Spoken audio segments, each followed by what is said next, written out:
नमस्कार. तर आज आपण बनवणार आहोत झणझणीत आणि अशी मसालेदार प्रॉन्स बिर्याणी. त्यासाठी मी कोळंबी स्वच्छ पाण्याने धुवून घेतलेली आहे. त्यामध्ये मी पाव चमचा हळद, पाव चमचा मीठ आणि अर्धा लिंबूचा रस पिळून घेते आणि थोडाफार आपण त्यामध्ये बिर्याणी मसाला घालून छान मॅरिनेट करून घेऊया आणि 15 मिनिटं साईडला ठेवूया. ही बिर्याणी अगदी सोपी आहे आणि चवीला अगदी हॉटेलसारखी लागते. तोपर्यंत आपण बासमती तांदूळ घेणार आहोत. ते स्वच्छ पाण्याने धुवायचे आहेत. धुवून झाल्याच्या नंतर आपण त्यांना 20 ते 25 मिनिटं भिजत ठेवणार आहोत. तुम्ही बघू शकता आपले हे तांदूळ असे भिजलेले आहेत छान असे. आपण आता एका भांड्यामध्ये पाणी गरम करत ठेवलं होतं. त्यामध्ये मी 1 चमचे शहाजिरं, 2 तमालपत्र, 2 चमचे मीठ घालते आणि 2 चिरून घेतलेल्या अशा मी हिरव्या मिरच्या टाकते त्याच्यामध्ये. त्यामध्ये आपण चक्री फूल, 1 वेलदोडा आणि 2-3 लवंग आणि 2-3 काली मिरी टाकणार आहोत. त्यानंतर आपण त्यामध्ये पुदिन्याची पानं टाकूया. नंतर थोडाफार आपण त्यामध्ये लिंबूचा रस पिळून घेऊया, जेणेकरून जे खडे मसाल्याचा रंग पाण्याला सुटलेला आहे तो निघून जातो. तुम्ही बघू शकता की पाणी असं पुन्हा आपलं सफेद झालं आहे. पाण्याला उकळी आल्याच्या नंतर आपण त्यामध्ये भिजवलेले तांदूळ घालणार आहोत आणि हे तांदूळ असे मीडियम गॅसवरती पण नाही आणि स्लो गॅसवरती पण नाही, तर फास्ट गॅसवरती आपण 70% त्यांना शिजवून घेऊया. बघा आपले तांदूळ शिजलेले आहेत. त्याला मी गाळून घेते आता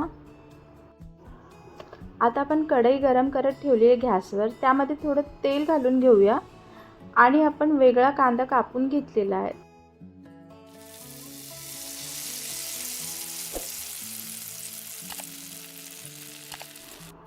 हा कांदा छान सोनेरी आणि हलका कुरकुरीत होईपर्यंत आपण फ्राय करून घेणार आहोत, कारण की हा फ्राईड कांदा आपण शेवटी बिर्याणीच्या लेअरवरती घालणार आहोत. त्यामुळे आपल्या बिर्याणीला छान चव आणि सुंदर रंगसुद्धा येतो.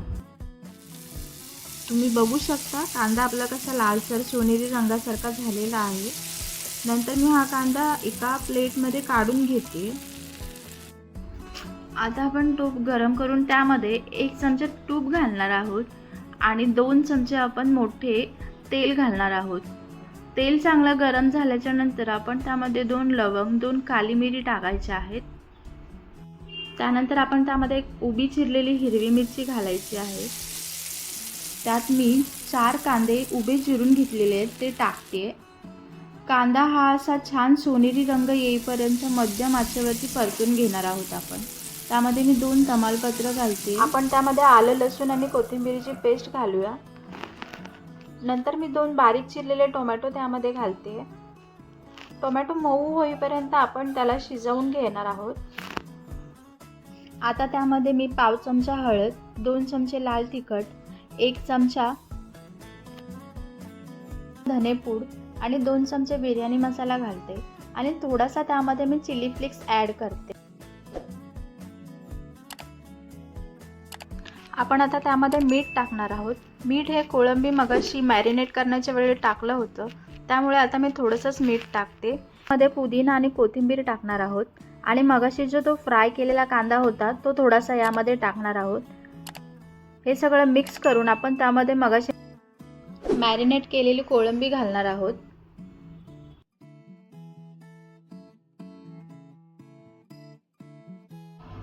त्यामध्ये आपण आता पाव कप पाणी घालायचं आहे आणि चांगलं मिक्स करून घ्यायचं.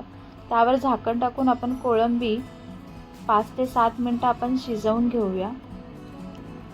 बघा आपली कोळंबीची ग्रेव्ही तयार झालेली आहे. आता आपण बिर्याणीचं लेअर करून घेऊया. त्यासाठी मी त्यामध्ये तळलेला कांदा, पुदिन्याचे पाने आणि कोथिंबीर टाकते. वरून जो आपण भात बनवला आहे त्याचा लेअर करून टाकणार आहोत. मस्त असा सुगंध येतोय. चवीला खूपच अशी छान लागणार आहे बिर्याणी. असा पसरून घ्यायचा आहे भात. पुन्हा आपण ग्रेव्हीचा लेअर करणार आहोत. तो ग्रेव्ही आपण त्याच्यावरती टाकायची आहे आणि पसरून घ्यायची आहे. पुन्हा त्यावरती आपण पुदिना आणि आपली कोथिंबीर टाकणार आहोत आणि जो फ्राय केलेला कांदा आहे तळलेला तो टाकायचा आहे आणि त्यावरती पुन्हा आपण भाताचा लेअर टाकणार आहोत.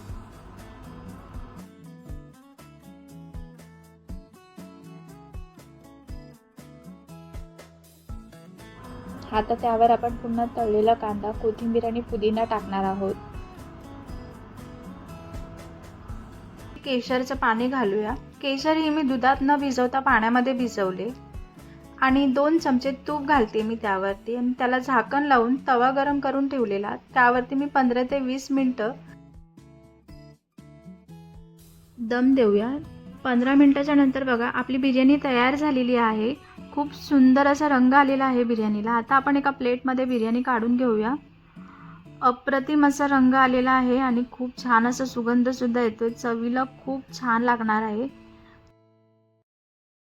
बिर्याणी सोबत आता आपण कोशिंबीर सर्व करूया.